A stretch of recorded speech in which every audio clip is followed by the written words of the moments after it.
කොහොමද ඉතින් ඔයාලට? ඉතින් ඔන්න පුරුදු විදියටම අදත් කළු මහත්තයාලා ගෙදරට ආවා. තවත් එක ඔයා මම මේ ජීවත් වෙන ලෝකේ සිද්ධ වෙන අద్භූත කතාවක් අරගෙන ඔයාලත් එක්ක බෙදා ගන්න. ඉතින් අද අපේ කතාවේ කතානායකයා වෙන්නේ ලහිරු සහ නිර්මලා. මේ ලහිරුයි නිර්මලයි මුණ ගැහෙන්නේ පේරාදෙණිය කැම්පස් එකේ මෙඩිකල් ෆැකල්ටි එකේදී. මෙයාලා වෛද්‍ය ශිෂ්‍යයෝ විදිහට පේරාදෙණියේ අධ්‍යයන කටයුතු කරන කාලෙම තමයි මේ දෙන්න මුණ ගැහෙන්නේ. මේ දෙන්න හරියට නිකන් අර සසරේ පතාගෙන ආපු ජෝඩුවක් වගේ. කියන්නේ මේ දෙන්න ඒ තරම් ආදරෙන් එයාලගේ ආදරය කරන කාලේ හිටියා. මම මෙහෙම කියන්නේ ඒ කැම්පස් එකේ එයාලගේ ආදර කතාව හරි ප්‍රසිද්ධයි. ඉතින් කොහොම හරි කාලේ හැම ගත වෙලා ගිහිල්ලා මෙයාලා අධ්‍යයන කටයුතු කරනවා. ඉතින් ඊට පස්සේ 2014 අවුරුද්දේදී මෙයාලා මෙඩිකල් ෆැකල්ටි එකෙන් අවුට් වෙලා මෙයාලට රැකියාව ලැබෙන්න ආසන්න කාල සීමාව වෙනකන් ඉන්නකොට ඒ ආසන්න කාල සීමාවෙදී මේ දෙන්න තීරණය කරනවා තමන්ගේ මේ ආදර කතාව එක කැදෙල්ලකට ගේන්න. අර ගොඩාක් කැම්පස් ආදර කතා වගේ නැතුව මේ දෙන්න අවුරුදු 9ක් කරපු ආදර කතාවට අර්ථයක් එකතු කරන්න සමත් වෙනවා. ඉතින් කොහොම හරි මේ දෙන්න මැරි කරනවා. ලහිරු ජීවත් වුණේ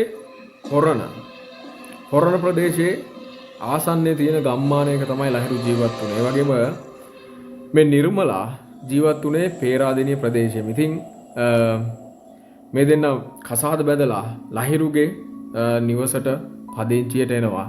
හරි ආදරෙන් ඉන්නවා. ඒ වගේම තමයි මේ අලුතෙන් පවුලට එකතු වෙච්ච ලේලිටත් ඒ නැන්දම්මයි මාමණ්ඩි පුදුම විදියට ආදරය කරනවා. ඉතින් කොහොම හරි කාලේ ගත වෙලා යනවා. අපි කවුරුත් දන්න දෙයක් තමයි මේ විදියට අවුරුද්ද 2 3 4 මේ විදියට ගත වෙලා යනවා. ඒත් එක්කම අර හැම හැම සතුටකම පිටිපස්සේ හැංගිච්ච දුකක් තියෙනවා කියනවනේ. ඒ වගේ තමයි. ටික කාලයක් ගත වෙලා යනවා. හැබැයි මේ දෙන්නට දරුවෝ නෑ. අපි දන්නවා සාමාන්‍යයෙන් කසාද බදින ජෝඩුවකගේ යාළගේ ජීවිතයේ තියෙන ලොකුම බලාපොරොත්තුව ලොකුම හීනේ තමයි තමන්ගෙම ලෙයින් ඉපදිච්ච දරුවෙක් දකින්න එක. කොහොම හරි ඒ වාසනාව මේ දෙන්නට අවුරුදු ගාණක් ගත වෙනව තාම නැහැ. හැබැයි මේ දෙන්නගේ ආදරේ නම් කිසි අඩුවක් වෙලා නැහැ. මේ කොහොම වුණත් මෙයාලට මේ ගැටලුවත් එක්කම ලහිරුගේ අම්මගෙන් හරියට බලපෑම වෙනවා. මේ දේත් එක්ක නිර්මලා මම මේ කියන කාලය සීමාව වෙනකොට ඉන්නේ හරි පීඩනෙන් ලොකු ප්‍රෙෂර් එකකින්. ඉතින් කොහොම හරි මෙයාලා මේ කාලේ තුල මෙයාලට දරුවෝ නැහැ කියලා දැනගත්තට පස්සේ ලංකාවේ ඉන්න හොඳම ඉහළම පෙළේ විශේෂඥ වෛද්‍යවරු channel කරලා මේකට ප්‍රතිකාර ගන්නවා. යන්න තියෙන හැම දේවාලයකටම යනවා. කරන්න තියෙන හැම ක්‍රමයක්ම පාවිච්චි කරලා බලන. හැබැයි මෙයාලට දරු සම්පත් ලබන්න අවස්ථාව හම්බ වෙන්නේ නැහැ. ඉතින් මේ දෙන්න මේ මම කියන කාල සීමාව වෙනකොට ඉන්නේ පුදුම විදියට මානසිකව වැටිලා. ඉතින් කොහොම හරි දවසක් මේ නිර්මලා සහ ලහිරු තීරණය කරනවා මේ ළමයි නැති හේතුවට පිළිතුරක් විදියට අපි පිළිතුරක් බලාපොරොත්තුෙන් එක දිගට දවස් 7ක බෝධි පූජාවක්වත් කරමු කියලා. මොකද මෙයාලට කිසිම පිහිටක් පිළිසරණක් නැති වෙලා මේ දෙන්න ඉන්නේ. එයාලගේ ප්‍රශ්නේදී. ඉතින් කොහොම හරි මේ දෙන්න 2020 අවුරුද්දේ එක්තරා දවසක පොය දවසකදී මේ දෙන්න ගමේ තියෙන පන්සලේ බෝධි පූජාවක් ලෑස්ති කරගන්නවා. මේ තමන්ට දරු සම්පත් නැති එකට යම්කිසි උපකාරයක් මේ ආධ්‍යාත්මික පැත්තෙන් හරි ලබා ගන්න පුළුවන් වෙයිද කියන ප්‍රශ්නාර්ථය හිතේ තියාගෙන. ඉතින් එදා පුරහඳ පායලා තියෙන ඒ රාත්‍රියේ නිර්මලයි ලහිරුගේ පවුලේ කට්ටියයි අම්මයි තාත්තයි පන්සලට යන්නේ මෙයාලගේ ජීවිතේ මේ සතුටින් ඉන්න පුංචි කැදැල්ලේ තියෙන ඒ මහා ලොකු වේදනාව දුරු කරගන්න මාර්ගයක් හොයාගෙන. ඉතින් පන්සලට ගිහිල්ලා මල් පහන් සුවඳ දුම් මේ හැමදේම අරගෙන ගිහිල්ලා බෝධීන් වහන්සේ වටේ හැම ඇමදලා පැන් වලින් බෝධීන් වහන්සේ දෝවණය කරලා මල් පහන් සුවඳ දුම් මේ හැම පූජාවක්ම ලෑස්ති කරලා මෙයාලා බෝධි පූජාවට සූදානම් වෙනවා. ඉතින් එදා දවසේ මේ බෝධි පූජාව කරන්න ප්‍රධාන අනුග්‍රහය තියෙන්නේ ලහිරුගේ පවුලෙන්. ඉතින් බෝධි වන්දනාව පටන් ගන්නවා. කොහොම හරි තුන් සූත්‍රය කියන්න පන්සලේ ලොකු හාමුදුරුවන්ට නමෝ තස්ස භගවතෝ අරහතෝ සම්මා සම්බුද්දස්ස කියලා එකම එක වතාවක් විතරයි කියන්න හම්බ වෙන්නේ. නිර්මලා එක පාරටම යටි කිරියෙන් බෙරිහන් දෙන්න පටන් ගන්නවා. යටි ගිරියෙන් බෙරිහන් දීලා එයාගේ ඔළුව දෙපැත්තට වනන්න පටන් ගන්නවා කුණ්ඩෙත් කඩාගෙන. ලහිරු එක පාටම බය වෙනවා මොකද මේ කියලා. ගමේ මිනිස්සු ඔක්කොම වගේ එදා පන්සලට ඇවිල්ලා ඉන්නේ. ඉතින් හැමෝම මේ කතාව බලාගෙන ඉන්නවා.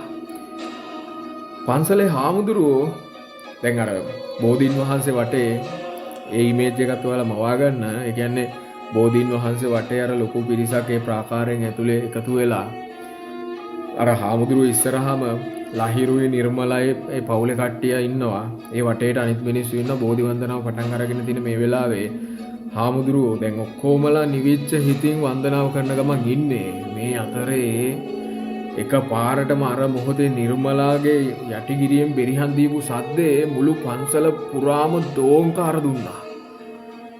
නිකන් හරියට අර මල පෙරේතියෙක් කෑ ගහනවා වගේ. මෙන්න මේ සද්දෙට හැමෝම එකපාරට තිගැස්සිලා ගියා.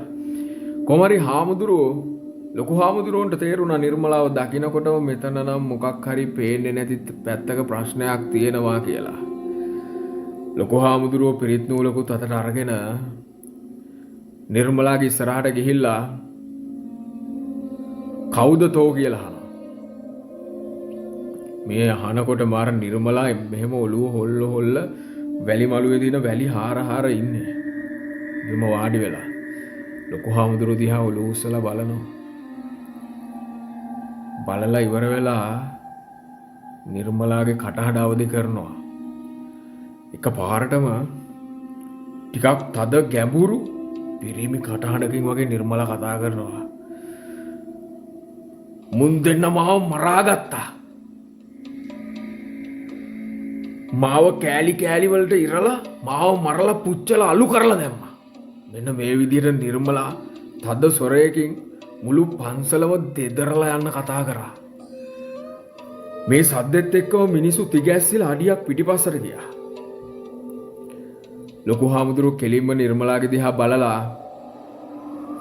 හරියට පැහැදිලිව කියනවා තමුසේ කවුද කියලා ටිකක් තදින් කිව්වා පිරිත් නූලත් නිර්මලාගේ ඔළුවෙන් තියෙන ගම. ඉතින් මේ වෙලාවේ තමයි නිර්මලාගේ ඇඟ ඇතුලේ හිටපු මේ වෙලාවේ ඔයාලට තේරෙනවා ඇති නිර්මලාට යම් අමනුෂ්‍යයෙක් එයාගේ ඇඟට ආරූඪ වෙලා හිටියා. ඉතින් ඔන්න මේ අමනුෂ්‍යයා එයාගේ වචන එළියට පිට කරා. එයා එක දිගට බෙරිහන් දෙන්න පටන් ගත්තා. එයා එකපාරට කියන්න පටන් ගත්තා මුන් දෙන්නම් ඊට අවුරුදු 6-7කට කලින් මාව මැරුවා. මාව මරාගත්තා. ඒ වෙලාවේ මං විඳ වේදනාව දන්නේ මං විතරයි. මුන් දැන් සතුටින් ජීවත් වෙනවා. පර හඬකින් මෙන්න මෙහෙම කිව්වා. හාමුදුරුවෝ මේ කතාව අහගෙන ඉඳලා ලහිරු දිහා බලලා අහනවා මේ කියන්නේ ඇත්තද? මීට අවුරුදු ගානකට කලින් ඔයාලා මිනිමරුමක් කරලා තියෙනවද කියලා. ලහිරුට මේ මුකුත් හිතා ගන්න බෑ. උන් හිටිතැන් නෑ ලහිරුට. එයා අන්දමන්ද වෙලා ඉන්නේ මේ කතන්දරත් එක්ක. එයා දෙකත් එකතු කරලා වැදගෙන කියනවා හාමුදුරුවන්ට අනේ ලොකු හාමුදුරුවනේ ඒ කාලේ අපි දෙන්න හිටියේ කැම්පස් එකේනේ. අපි කොහෙද මිනිහක් මරන්නේ කියලා හරි අසරණ බැගෑපත් ස්වභාවයෙන් කියනවා. ඊට පස්සේ ලොකු හාමුදුරුවෝ ආයෙත් මේ නිර්මලාත් එක්ක නිර්මලාගේ ඇඟ ඇතුලේ ඉන්න අමනුෂ්‍යයත් එක්ක කතා කරනවා. මට හරියට පැහැදිලිව විස්තරය කියනවා කියලා. එතකොට අර අමනුෂ්‍යයා කියනවා ඒ කාලේ දෙන්න කැම්පස් එකේ ඉන්නකොට යම් හේතුවකට එයාලගේ අත්වැරදීමකින් එයාලගේ කුසට දරුවෙක් ඇවිල්ලා තියෙනවා. ඉතින් ඒ කාලේ එයාලා කසාද බැදලා හිටියෙත් නැති හින්දා සමාජයට මූණ දෙන්නත් බැරි හින්දා මෙයාලා මේ දරුවා ගබ්සා කරලා තියෙනවා. අර මුරුස්සයා කියනවා මම මේ අම්මගේ බඩ ඇතුලේ හිටියේ පුදුම ආදරයකින් අනේ මගේ අම්මා අනේ මගේ තාත්තා කියලා. හැබැයි මේකුන්ට මාව එපා වුණා. මේකුන් නිකන් බල්ලෙක්ට පයින් ගහලා දානවා වගේ මාව යකඩ අඬු වලින් ඇදලා කීතු වලට ඉරලා මගේ අතපය ඉරලා එළියට අරන් විසි කරලා ගිනි තියලා දැම්මා. ඒ වෙලේ මට දැනුණ වේදනාව සාමාන්‍යයෙන් මිනිහෙක්ට මැරෙනකොට නම් එකපාර මැරෙනකොට ඒ වේදනාව විතරයි. මං 100,000 ගුණයක වේදනාවක් වින්දා මම මැරි ඉපදුනා ඒ වෙලාවේ කියනවා. ඒ වේදනාව මට දැනෙච්ච වේදනාව මෙච්චරයි කියන්න බෑ කියනවා රමුණුස්සයා. ලහිරුගේ කම්මුල දිගේ දාඩිය බින්දු කීපයක් ගලාගෙන යන්න පටන් ගත්තා. එතකොට ලහිරුට මතක් වුණා කැම්පස් එකේ ඉන්න කාලේ යාළට වෙච්ච සිද්ධිය. කරන්න දෙයක් නැහැ අසරණයි. ඒ කාලේ සමාජයට මූණ දෙන්න බෑ කියලා ඒ දරුවා ගබ්සා කරලා එයාලා ආසාවෙන් කරපු දෙයක් නෙවෙයි කොහොම වුණත් ඒ වෙලාවේ සමාජයට මූණ දෙන්න බැරි හින්දා දෙන්න කරපු දෙයක්. කොහොම හරි අද මුළු ගමක් ඉස්සරහා නිර්මලා ඔළුව හොල්ල මේ කතාව කියනකොට ලහිරුට දැනුනේ මහ පුදුම ලැජ්ජාවක්. ඒ වගේම තමයි තමන් කරපු දේ ගැන ලොකු පසුතැවීමකුත් ආවා. මොකද ඒ අමනුෂ්‍යයාට දැනෙච්ච වේදනාව කියනකොට ඒ බඩ ඇතුලේ මාස 6-7ක කලලයක් ඒ විදිහට අඬු වලින් අල්ලලා ගලවලා විසි කරනකොට ඒ දැනෙන වේදනාව ගැන කියනකොට ඉතින් ලොකු හාමුදුරුවෝ මේ අමනුෂ්‍යයෙන් තව මේ විස්තරය අහනවා. එතකොට මේ නිර්මලා ඔළුව හොල්ල කියනවා එදා මාව මේ බඩෙන් අයින් කරාට පස්සේ මට ආපු වේදනාවත් එක්ක මට ඉපදිච්ච තරහට මං හිතාගත්තා කියනවා මට මේ බඩෙන් එළියට උපදින්න බැරි නම් මේ මනුස්ස ලෝකයේ මේ මනුස්ස ජීවිතේ ලබන්න බැරි නම් ආය කිසිම කෙනෙක්ට මේ අම්මගේ මව් කුසේ උපදින්න මම ඉඩ තියන්නේ නැහැ කියලා. ඊට පස්සේ මෙයාලා දැන් මං කිව්වා මෙයාලට දරුවෝ නැහැ කියලා. ඒ කියන්නේ එතනදි වෙලා තිබුණේ මට ඒ වෙලාවලට කියන්න බැරි වුණා. එතනදි වෙලා තිබ්බේ එයාලට දරු පිළිසිඳ ගැනීම සිද්ධ වෙනවා.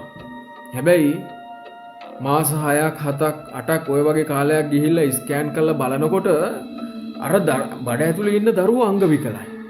මේ හින්දා වෛද්‍යවරු කියනවා මේ දරුවෝ ඉපදුනොත් නම් ඔයාලට හරි පුදුම කරදරයකට මුහුණ දෙන්න වෙන්නේ. ළමයාටත් ඒක කරදරයක්. ඒ හින්දා මේ ළමයා ඉවත් කරන්න වෙනවා කියලා අයින් කරනවා. ওই විදියට 4 සැරයක් ওই වැඩේ කරලා තියෙනවා. අන්තිම අවස්ථාවේ නිර්මලාට උපදින්න ඉඳලා තින්නේ නියුන් දරුවෝ. කොහොම හරි ඒ දරුවෝ දෙන්නත් මේ විදිහට ඉවත් කරන්න වෙනවා අංග විකලයි කියලා. මෙන්න මේ දේත් එක තමයි. ඉතින් මේ දේත් එක තමයි මෙයාලට මහා ලොකු පීඩනයකින් මේ අවුරුදු ගාන ජීවත් වෙන්න උනේ Tamanට දරුවෝ නැහැ කියලා. කොහොම හරි මුළු ලෝකෙකින් හංගගෙන හිටපු කතාව එදා මේ මුළු ගම්මානෙම ඉන්න මිනිස්සු හැමෝම දැනගත්තා නිර්මලාගේ කටින්. ඉතින් ඒ අමනුෂ්‍යයා කියනවා වෛද්‍යවරු ගාවට ගිහිල්ලා වෛද්‍ය පරීක්ෂණ කරන්න යනකොට මේ අමනුෂ්‍යයා අර අම්මගේ කුසට ඇතුල් වෙලා අර දරුවාගේ අඟපසඟ වහ ගන්නවා කියනවා. යම් කිසි විදිහකට. ඊට පස්සේ ඒ ස්කෑන් පරීක්ෂණයෙන් පේන්නේ අංග විකල දරුවෙක් ඇතුළේ ඉන්නවා කියලා. මොකද අත දාලා බලන්නේ නැහනේ. බඩ කපලා බලන්නේ අංග විකලද කියලා. ඉතින් මෙන්න මේ දේ තමයි සිද්ධ වෙලා තියෙන්නේ. hina වෙවි අමනුෂ්‍යයා කියනවා උඹලා කොච්චර මහන්සි වුණත් වැඩක් නැහැ. උඹලට මේ ජීවිතේ නෙවෙයි සසරේ ආයේ කවදාවත් මං ඇරෙන්න උඹ ඔය මව් කුසෙන් වෙන දරුවෙක් උපදින්න මං ඉඩ තියන්නේ නැහැ කියනවා. එහෙම කියලා නිර්මලා එකපාරටම සිහි නැති වෙලා ඇදගෙන බිමට වැටෙනවා. මේ සිද්ධ වෙච්ච කිසි දෙයක් නිර්මලා දන්නේ නැහැ. නිර්මලා S2 කරලා බලනකොට ලහිරු ලැජ්ජාවෙන් පිරිච්ච බය වෙච්ච මූණකින් හාමුදුරුවන්ට වැදගෙන බලාගෙන ඉන්නවා. ගමේ මිනිස්සු ඔක්කොම මෙයාලා දිහා බලාගෙන ඉන්නවා. උනේ මොකද්ද කියන එක නිර්මලාට ලොකු ප්‍රශ්නයක්. ඉතින් එදායින් පස්සේ මේගොල්ලෝ දරුවෝ ගැන තියෙන හීන හිතෙන් අතෑරගෙන තිනවා.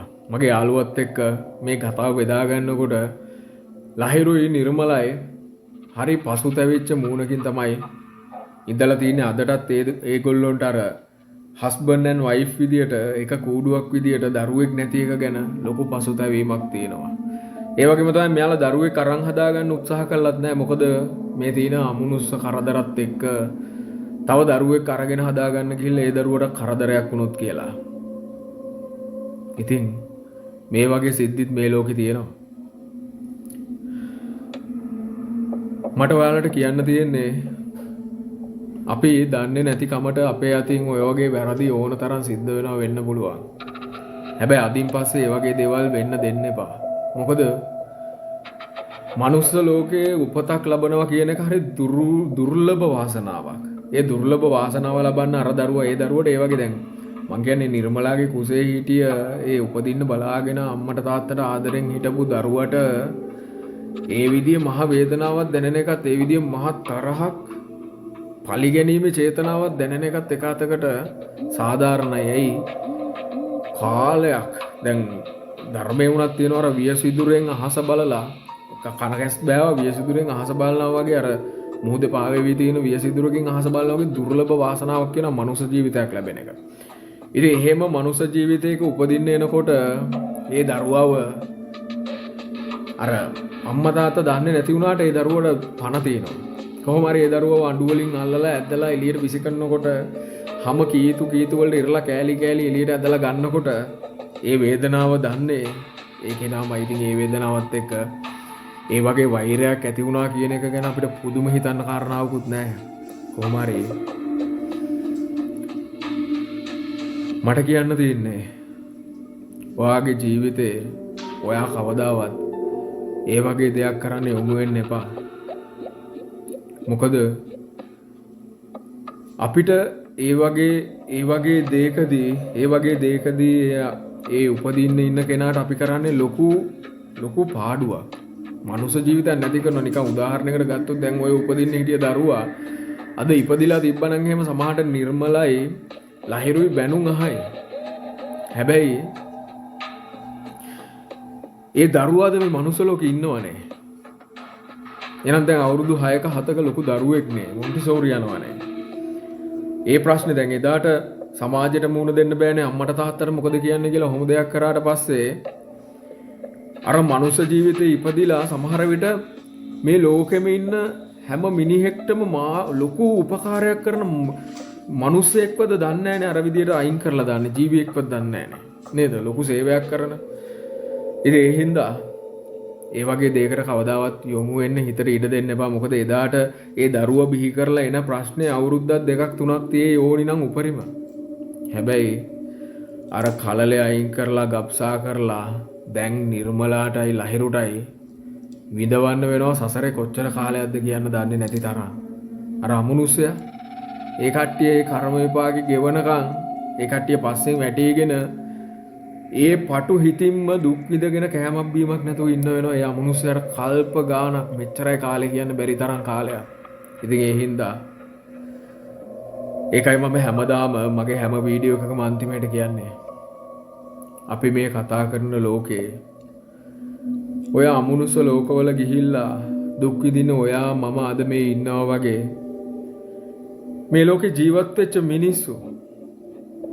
ඉතින් එහෙම ඒ ලෝකවල ගිහින් දුක් විඳින්න හේතු වෙන කාරණා ඇති. ඒ කාරණා එකින් එක තමයි අපේ මේ කතා බලනකොට මේ මිනිසුන්ට එයාලගේ ජීවිතේ සිද්ධ වෙච්ච ඒ දේවල්. ඒ දැන් ඔය අద్භූත කතා ඒ සංසිද්ධිය අරගෙන බලනකොට අපිට පේන්න තියෙන්නේ. ඉතින් ඒ ලෝකවල ගිහින් උපදින්න මොන හේතු උඩද කියලා. ඉතින් ඒ හේතු ඔයාගේ ජීවිතේට එන්න දෙන්න එපා. ඉතින් හැමදාම වගේ මම ඔයාට අන්තිමටම කියන්නේ පරිස්සමට ඉන්න.